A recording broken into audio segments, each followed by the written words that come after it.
parte, ¿no? Las lesiones individuales, según la lesión que vamos a encontrar en el cuello. Este manejo es un poquito más ya de especialidad, ¿no? Pero que ustedes tengan una idea general de cuáles son las alternativas que se pueden tener. Estábamos viendo hace un rato, ¿no? Lo que son las lesiones vasculares, la más común y la más grave es la arteria carótida, ¿no? Que tienen mal pronóstico, ya sea en el momento del accidente o una vez que el paciente ya ha sobrevivido. Como les decía, tener mucho cuidado en el manejo de estas heridas, no es simplemente ir y, y ligarlos, pues, ¿no? Digamos, la arteria carótida, vamos a causar una hipoxia del lado del cerebro, el hemisferio cerebral al cual irriga, o la carótida interna, lo mismo de las yugulares, tampoco podemos ligarlas así por así, pues, ¿no? Entonces, no podemos ligarlas ambas, ¿ya? Como estamos viendo, las lesiones carótidas son las que tienen mayor dificultad, un riesgo de vida importante, ya la característica clínica es el sangrado exterior, o si es que no está sangrando hacia afuera, como vimos que es un sangrado expansivo, pulsátil, haciendo un hemotoma cada vez más grande, y estamos hablando que el cuello también tiene fascias musculares, ¿no? Tienen capas de músculos que determinan compartimientos, y estos compartimientos, aumentar el volumen, ya sea por el caso de un sangrado, va a comprimir las estructuras, ¿ya? Entonces, puede comprimir las venas, puede comprimir la vía aérea. Entonces, en este caso es importante preservar la vía aérea, ya sea por intubación o ya sea por una traqueostomía, ¿no ves? Importante valorar el déficit neurológico, ¿ya? Siempre hay que ver que no haya otras lesiones asociadas. Si el paciente estuviera consciente o estuviera estable, podríamos hacer una arteriografía. Una arteriografía es una contraste para el paciente y en la arteria y ver si hay una extravasación del mismo, ¿no? Tengo unas fotos para mostrarle más allá.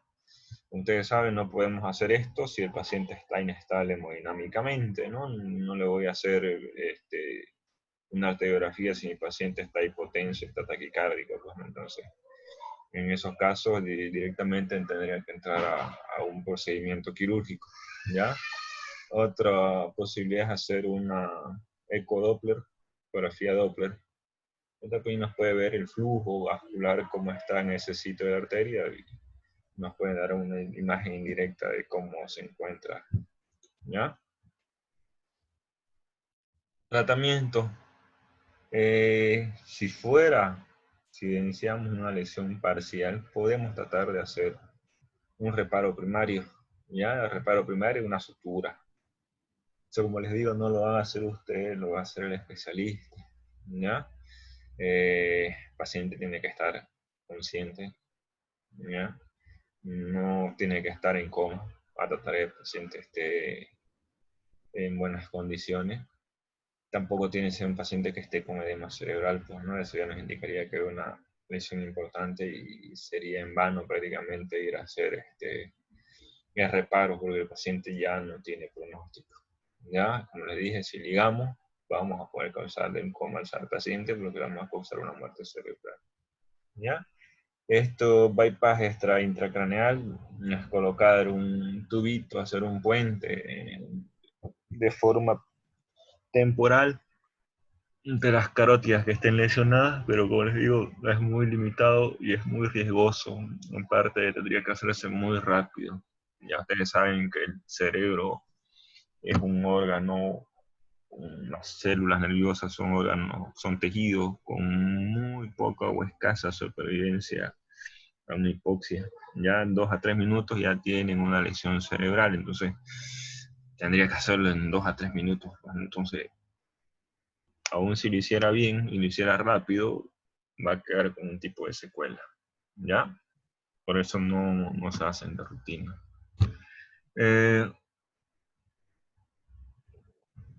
Siempre que vayamos a querer operar a un paciente, tendríamos que ver cómo está él antes de ingresar a la cirugía, ¿no? Estos son parámetros como tendríamos que valorarlo, similar al Glasgow, ¿no? Entonces vemos cómo está el estado de conciencia, por arteriografía o ecodoppler, cómo se encuentra. Tendríamos que ver la dirección del proyectil o del arma blanca que haya causado la lesión. No es lo mismo reparar una lesión que sea longitudinal al vaso a que sea transversal, ¿ya? Una lesión transversal va a causar mayor vasoespasmo que una longitudinal, ¿ya? Entonces, muchas veces la lesión es con pérdida de sustancia de la arteria y no hay la posibilidad de hacer una anastomosis, entonces tendríamos que poner un tipo de injerto. En unos casos tenemos que tocar de la vena safena, ¿ya? Eh, los abordajes deben ser amplios, por ejemplo, tenemos que ver eh, si hay otras estructuras que estén comprometidas, ¿está bien? Si el paciente está en mal estado, fíjense lo que dice, ¿no? Reparo de lesiones en caso de que haya un coma profundo con pupila fija y dilatada. Y es un paciente ya que está con una probable muerte cerebral, ¿no? Entonces, no se recomienda ya hacer. Las lesiones de las arterias vertebrales son menos comunes, ¿ya? Pero se pueden dar ya sea por un trauma directo o un trauma cerrado o penetrante, ¿ya? Son menos comunes porque están protegidas a través de las vértebras. Bueno, entonces la mortalidad también no es despreciable, alrededor del 11%, ¿ya? Puede haber un déficit neurológico, signos de focalización menos evidentes que con una lesión de las carótidas, ¿no? Entonces, en estos casos, si el sangrado es autolimitado, son arterias más pequeñas, se puede eh, hacer un tratamiento un tratamiento conservador, ¿ya?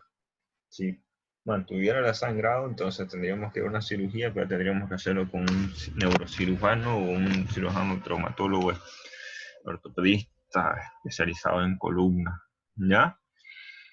Y otra opción sería hacer una embolización angiográfica, ya esto a través de la arteria, entrar y colocar un tipo de stent o un balón para evitar el sitio del sangrado o revestirlo para que no siga sangrando. De todas maneras también tiene sus riesgos, estos son procedimientos endovasculares, ¿no? Entonces probablemente no logremos acomodarlo, probablemente causemos un émbolo, etcétera. Entonces, de nuevo, son pacientes que tienen que estar estables hemodinámicamente, ¿ya? Las venas yugulares son otras las estructuras comúnmente lesionadas, ¿ya? Sangrado puede ser importante también, igual que con la arteria, un hematoma expansivo. El problema de estos casos es que también nos puede dar déficit neurológico con una embolia gaseosa, ¿ya? De cierta forma, ¿no? O sea, la entrada de burbujas de gas, de aire a través de una vena puede causar una embolia. Entonces, son situaciones complejas también, ¿no? Entonces, pero, ¿cuál es la ventaja de las venas con diferencia a las arterias? Es que hay una circulación colateral, cosa que las arterias no tienen. Y entonces, nosotros podríamos intentar llegar a una vena yugular, ya sabiendo de que puede haber, que con los días vaya habiendo una circulación colateral o que aumente el drenaje por las otras arterias, entonces va a tener un mejor pronóstico. Ahora ahí se nos complica cuando es bilateral, ¿ya? Entonces, en esos casos ya tenemos que tener mucho más cuidado. De nuevo, el tratamiento se puede hacer una rafia, si es que la lesión fuera lesiones limpias, sin pérdidas de sustancia, ¿ya? De nuevo puede empezar a hacerse un bypass. Por último, cuando no son las superficiales, de las externas se puede hacer hasta la ligadura, ¿ya? Siempre y cuando hay que tener cuidado, hay que identificar bien las venas, perdón. Se puede hacer una flebografía, también se puede hacer, ¿ya? Entonces, tienen un mejor pronóstico, pero igual son de mucho cuidado. ¿ya? Las lesiones digestivas. Estas lesiones del esófago son de difícil diagnóstico, ¿ya? Inicialmente, el esófago no es un órgano vital, ¿no? No nos va a comprometer la vía aérea, no nos va a causar un sangrado importante, ¿ya?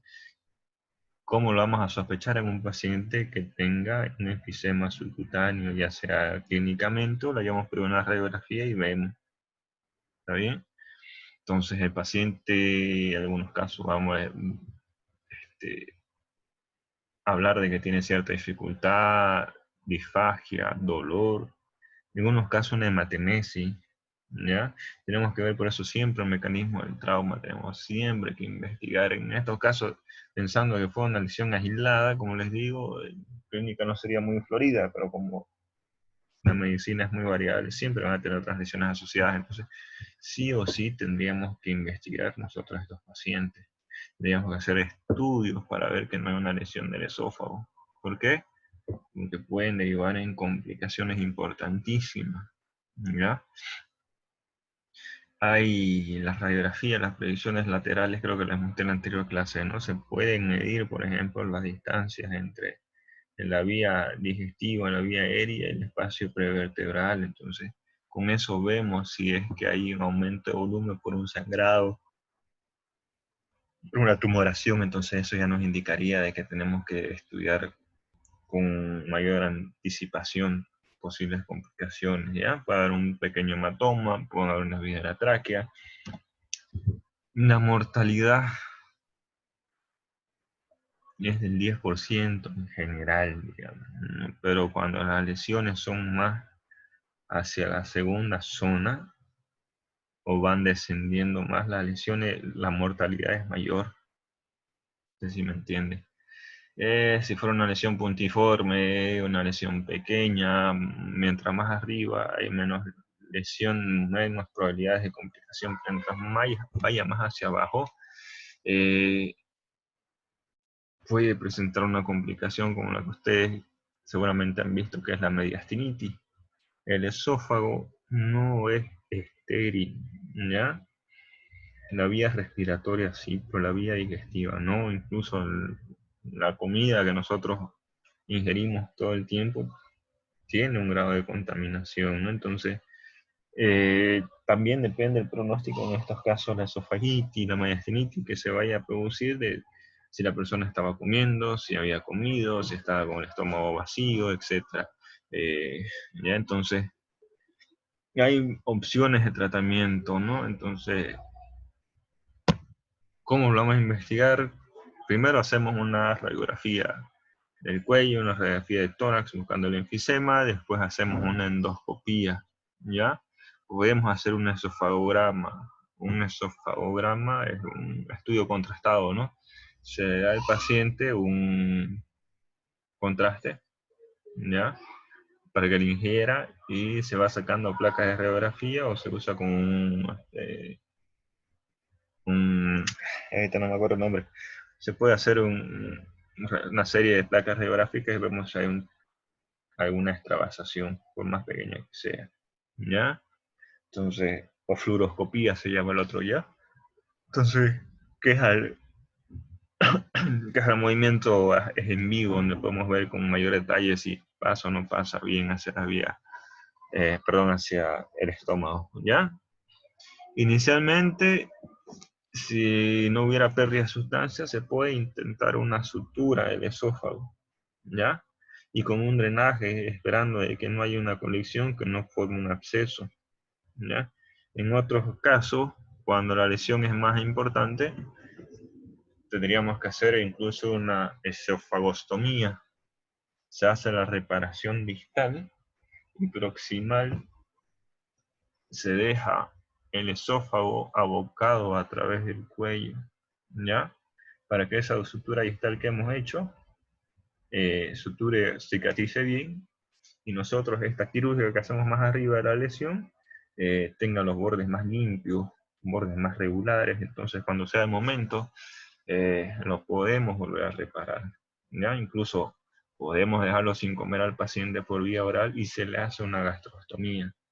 Directamente se aboca el estómago hacia la pared y se le da comida por ahí al paciente. Es otra forma también de evitar la contaminación del sitio quirúrgico, ¿ya?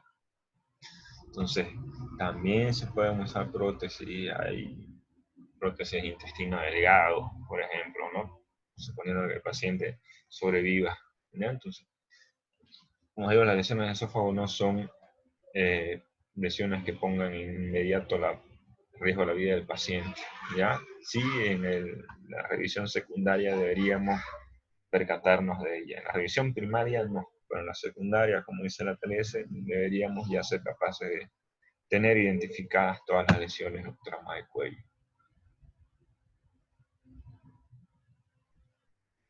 Lesiones de la vía aérea, aquí ya teníamos lo que vimos de la laringe, la tráquea antes, ¿no? Entonces, clínicamente vamos a ver que puede haber un dolor, la palpación, el enfisema subcutáneo, las crepitaciones, si nosotros palpamos los cartílagos vamos a sentir que crepitan, hemoptisis también, todos con eliminación de sangre, ¿no? Disfonía, puede haber una lesión de las cuerdas vocales, una parálisis también. Hablamos también de que los cartílagos están articulados entre sí, ¿no? También se pueden luxar y causar la disfonía. Si el paciente está estable, podemos hacer laringoscopía o broncoscopía. No se olviden. La intención siempre va a ser reparar. No hay forma de que dejemos ahí la vía aérea y vemos cómo sutura va a seguir perdiendo aire. Si la lesión es más baja y hacia los bronquios, va a ser un neumotórax, a tensión según el diámetro de la lesión, ¿no ves? Entonces, siempre hay que repararlo, si se puede con puntos, si no se puede con puntos, por último hay unas pequeñas prótesis que se pueden colocar, ¿ya? Entonces, incluso se puede colocar parches de pericardio, o sea, una esternotomía se saca parte del pericardio, que es una textura fibrosa, perdón, para tratar de colocar en el sitio donde hay una pérdida de sustancia. ¿Está bien? Entonces, de nuevo, la clínica es importantísimo que usted revise bien el paciente. Las lesiones de la tráquea son en la zona 2 comúnmente, ¿ya? Y están en la región cervical, ¿ya? En la zona 2, como decía, enfisema, disnea, cornaje, tos seca, dolor localizado, cianosis, neumotórax, neumomediastino. Ya estas lesiones son, normalmente clínicamente se pueden evidenciar si el paciente está consciente, ¿no? A veces por lesiones iatrogénicas, por una endoscopía, etcétera, etcétera, por una intubación, vamos a tener estos signos, ¿no? Entonces, no solamente para una lesión abierta, una noxa externa, ¿ya? Importante es proteger la vía aérea. Si está sangrando, ya les dije, ¿no? Se puede broncoaspirar esa sangre, llegar al pulmón, o esa sangre causar un espasmo de glotis, ya que no nos deje pasar el aire por ese espasmo, entonces va a ser necesario hacer una traqueostomía, que sería lo ideal, no una cricotireotomía. Traqueostomía, pero si no tienen otra, la hacen una crico por lo menos, ya con eso se maneja la vía respiratoria, se pueden hacer secreciones, se les puede conectar a una máquina de ventilación con mayor comodidad, ¿ya?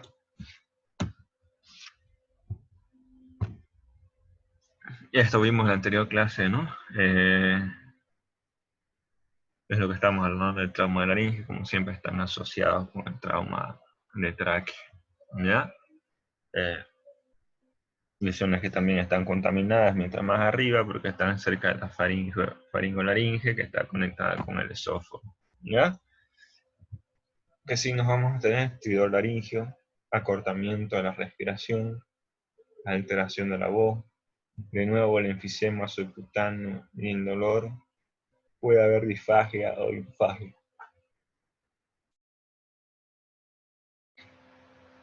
El tratamiento es quirúrgico, ¿ya? Si pueden hacer una fibroncoscopía, una laringoscopía, vamos a tener que hacer reparación de las estructuras lesionadas, No hay eso de hacer un tratamiento conservador. No es una cirugía de urgencia, pero se tiene que hacer la reparación de la estructura dañada. No se la puede dejar ahí y ver cómo evoluciona, ¿no? Ya vimos, ¿no? Lesiones de tráquea, lesiones de la subglotis pueden causar una estenosis, eh, hacer un granuloma, construir la luz de esta vía respiratoria, entonces deben sí o sí operarse. ¿Ya? ¿Qué pasó? Esto se me metió por otro lado. Pero bueno, eh, es lo que le estaba diciendo, las lesiones de esófago, cuando se complican, la mortalidad es muy alta. ¿Ya? Después de las 24 horas, como les digo, no son lesiones que pongan a riesgo la vida del paciente de forma inmediata, pero si tardamos en reconocerla, la posibilidad de vida del paciente es mucho menor, ¿ya?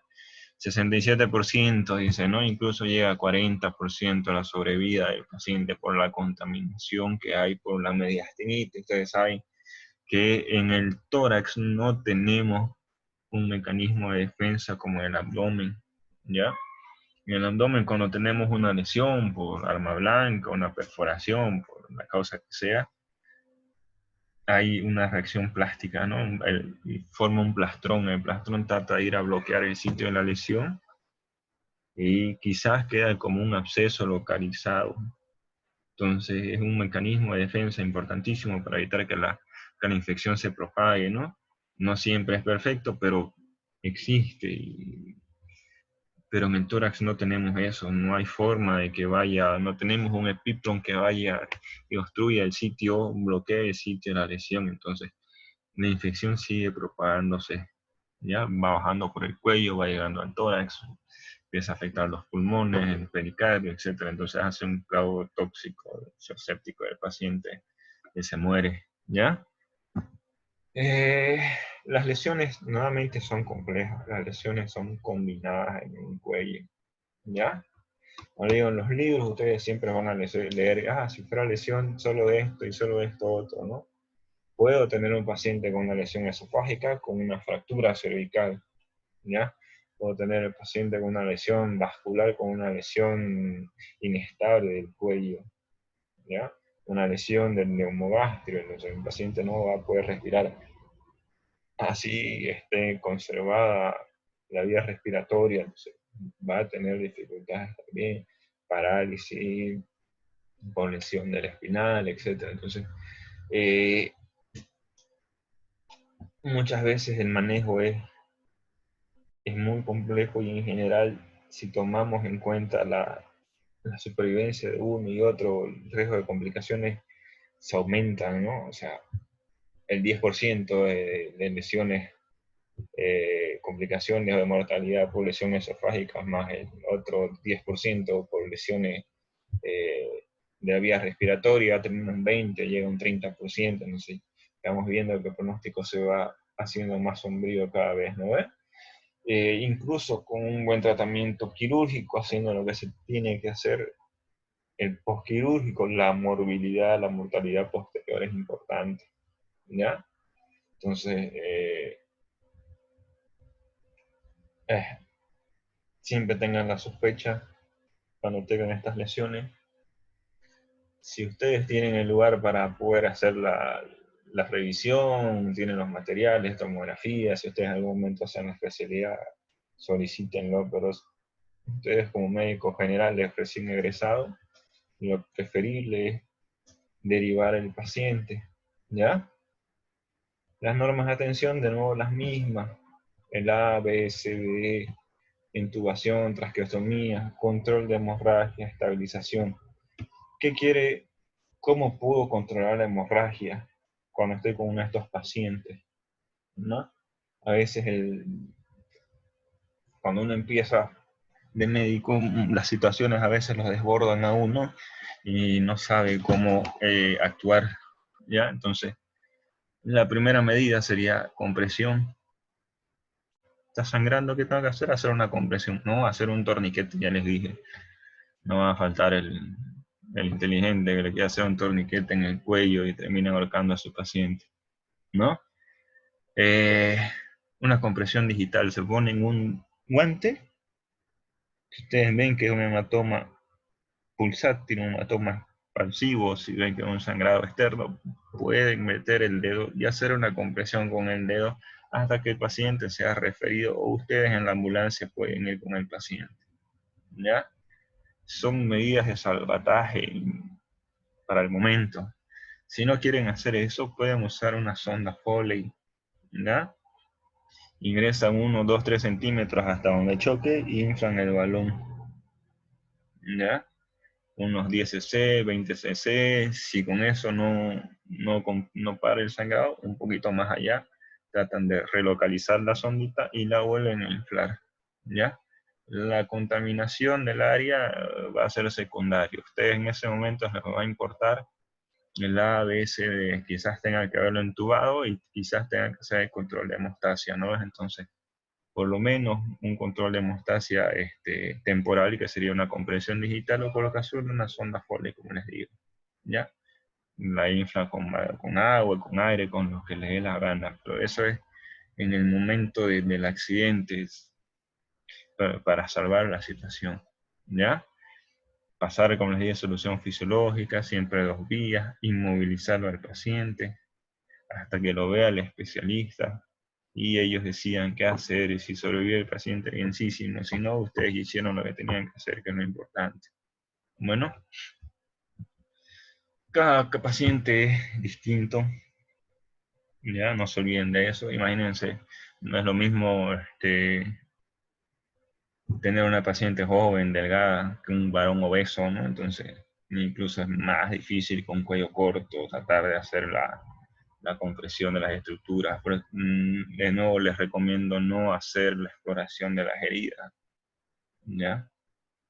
No se metan a meter el dedo y a ver dónde es la herida, vamos a ver qué hay, abrir, poner, infiltrar, abrir, no lo hagan, déjenlo ahí. Si ustedes ven sangrado, metan el dedito para presionar o metan en la sondita, ¿ya? Entonces, la experiencia del médico es importante en el pronóstico del paciente, en la evolución de los pacientes, ¿ya? Mayor experiencia, mayores posibilidades de que vaya a sobrevivir. Ustedes tienen que conocer siempre los recursos que tienen disponibles en su sala de emergencia, en su hospital. Lo ideal es que ustedes los llamen, ¿no? Y les digan, le estoy mandando un paciente con un trauma de cuello, una herida por arma blanca, una herida de fuego, porque el próximo hospital me queda a 100 kilómetros y ustedes me queda a 10, entonces voy a mandárselo. No hay como ustedes le digan, no me lo manden, ¿no? Lo van a recibir y ya lo van a tratar de hacer, ¿no? Entonces, eh, por eso los insisto a que tienen que hacer el curso en la TLS, ¿ya? Y que tienen que conocer también todas las cosas. Por ahí no tienen sonda Foley en su hospital y ¿qué van a hacer? ¿No ves? Van a matarse pidiendo la sondita, no la van a encontrar nunca. Por ahí tienen un médico vascular que pueda ir a valorarlo, un cirujano que pueda ir a verlo ese momento, tienen un buen quirófano, etc. Y se les puede dar la atención, pero si no tienen, también ustedes lo reciben, lo estabilizan y lo derivan, ¿ya? Lo que está diciendo la conducta quirúrgica o la conducta de rutina o selectiva, ¿no? Lo que le está diciendo, más bien se ha visto mayores complicaciones en operar a todos los pacientes de rutina, ¿ya? Contra la exploración selectiva, solo los pacientes a los que la evidencia clínica o los hallazgos sean sugerentes necesitan una cirugía, ¿ya? Entonces, actualmente es esto lo que se está pregonando, el manejo quirúrgico selectivo, solo en los pacientes que sean necesarios, ¿ya? Entonces, quizás en un estudio posterior vaya a salir que la cirugía inmediata de todos estos pacientes con lesión es el mandatorio, pero por el momento es selectivo, ¿ya? Si el paciente no presenta indicación de cirugía, puede observarse estrechamente los signos vitales, síntomas físicos y sospechar todo tipo de lesión, ¿ya? Pidan los estudios que sean necesarios, no se queden con la duda de que si el paciente, por ahí no tengo para referirlo, ya les he dicho, ustedes pidan lo que tengan que pedir. Sospecha una lesión del esófago, pidan esofagograma, así ustedes no los tengan, ¿ya? El protocolo indica que usted tiene que hacerlo y usted tiene que pedirlo. Si no se puede hacer porque el equipo está mal, el paciente no puede costearlo, no se encontró al médico que hace ese estudio, no es excusa para no solicitarlo. Ya, si tienen que pedir tomografía, ecografía, ecodoppler, fibra, oncoscopía, etcétera, pídanlo. Ya es parte del protocolo y ustedes no tienen por qué mezquinar el buen manejo con el paciente. ¿Ya? Si ustedes por decir mi paciente no puede gastar, no le voy a pedir, quizás se les muere y la familia les va a decir yo tenía plata para hacerlo, lo llevaba en helicóptero a la ciudad y le hacía el estudio, ¿no? Pero como ustedes no se lo pidieron, no lo hicieron, entonces va a ser culpa de ustedes si se muere. ¿Me entienden? Entonces, pidan siempre los estudios que sean necesarios. Bueno, estos tratamientos quirúrgicos, esto ya es más para la especialidad, ya lo que le decía, se puede hacer una sutura, se puede poner parche, se puede poner anastomosar, etcétera, ¿ya? Entonces, esto es más que nada para los residentes, un poquito para entrar en detalle, ¿ya? Por ejemplo, esta es una anastomosis primaria. Se pone una guía adentro, se sutura, fíjense, unos puntos separados, simples. Por eso que ustedes tienen que aprender a hacer el punto simple, ¿no? Si es que alguna vez desearan hacerlo, con un punto simple, puntos cardinales, ¿no? Un punto simple y después este hilito guía que está dentro, esta guía como una sondita, la sacamos y hacemos otro punto y tendría que quedar así. Si es que no hubiera pérdida de sustancia, si es que fue una lesión transversal limpia por cuchillo, por ejemplo, ¿ya? Y si no, pues hay que poner un catéter, ¿ya? Aquí ya está de cómo se trata de suturar las vías aéreas del esófago, siempre con un hilo. Actualmente se piden hilos reabsorbibles lentos, ¿ya? Tenemos el Vicrin, tenemos el Dexon y tenemos hay un hilo más, ahorita no me acuerdo el nombre, que tiene mucho más tiempo y tarda en absorberse, es monofilamento, ¿ya? Entonces, es el ideal en estos momentos. Bueno, traqueostomía, siempre hay que tener cuidado para hacerla, por eso le digo hacerlo, ver los antecedentes del paciente, ¿no? Si este paciente tiene una lesión cervical antigua, es difícil que haga la hipertensión, entonces tengo que buscar otra forma de hacer la traqueostomía, ¿ya?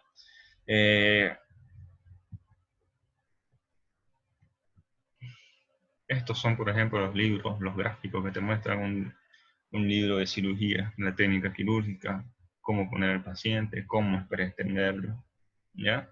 Puede ser incisión longitudinal o puede ser transversal. En gorditos se prefiere que sea longitudinal porque sangra menos. En una persona delgada prefiere hacerlo transversal porque es más estético y tenemos buena exposición. Hacemos un longitudinal, fíjense, aquí está la tiroides y vamos a tener que seccionarla también para hacer la incisión sobre la tráquea, ¿ya?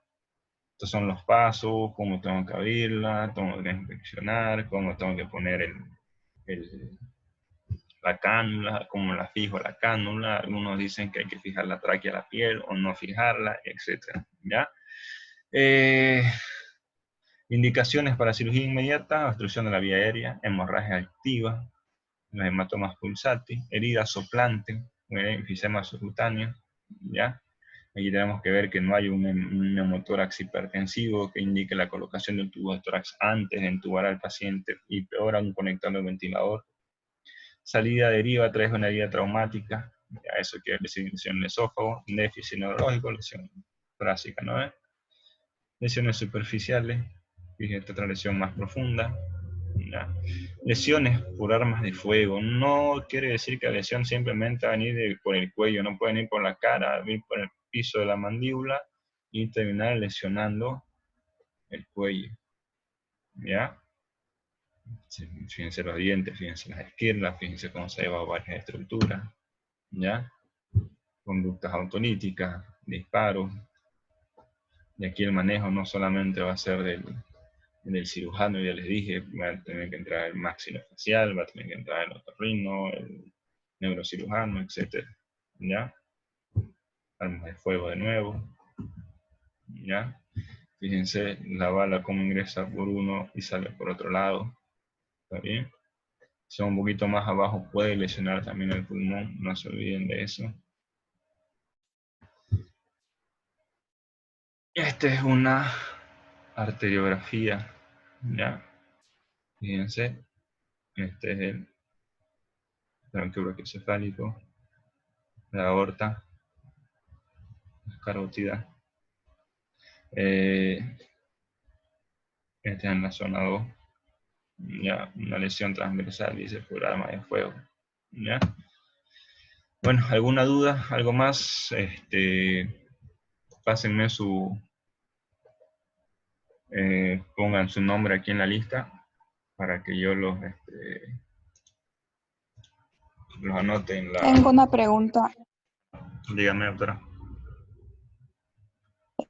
El pronóstico de este paciente que ha sufrido lesión de esófago, digamos que se le realice una cirugía, ¿le va a dejar secuela al paciente después de esta cirugía? Si vamos a hacer Digo, una traqueostomía, perdón, una cefalostomía, puede tener una secuela. Puede haber una estenosis del esófago, igual que de una traqueostomía también puede haber una estenosis. Puede ser que el paciente quede permanentemente con una gastrostomía, ¿ya? Sí o sí va a haber un tipo de secuela. Ojalá fuera una lesión aislada del esófago y la única secuela fuera del esófago, bueno, pero muchas veces van combinadas con lesiones vasculares importantes, ¿ya? Incluso cuando hay lesiones superficiales del vaso, se lo va reparado, pueden hacer un aneurisma de la arteria o un aneurisma de la vena, pueden hacer fístulas arteriovenosas, entonces siempre va a quedar un tipo de secuela.